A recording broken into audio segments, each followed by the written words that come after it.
Have you had this persistent year in and year out gnarly growth of your young plants or even your finished plants, whether they're petunias, albiccoa, or even pansies and violas?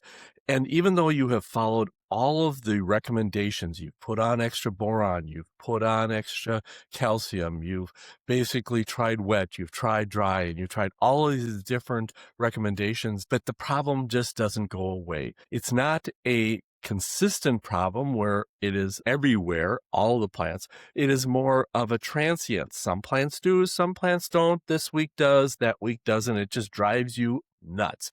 Well, after many years of observing this, one of the things that I finally realized is that when you walk into a greenhouse and it's just heavy, it feels very humid. It basically, you can even see fog in it. What you're experiencing is what is called dead air syndrome. Dead air syndrome is where the humidity is so high that the plants aren't respiring. And of course, in that closed, tight canopy in a petunia or a calibrachoa, you basically can get a really tight canopy down right on the growing point where it's really important to have good airflow so that you can lose the water that's moving the calcium and the boron. Calcium and boron move in the water stream. So even if you got thousands of parts per million, which would be lethal, but if you had lots of calcium and boron in the soil, but you weren't able to move water through the plants, you're not going to move boron and calcium into the growing point, and therefore it locks up and you get the classic boron and calcium symptoms.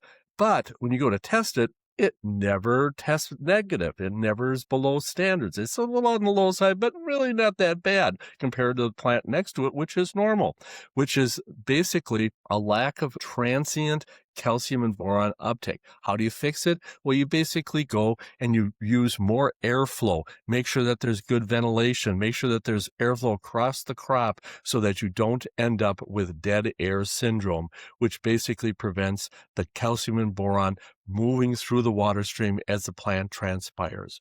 Good luck.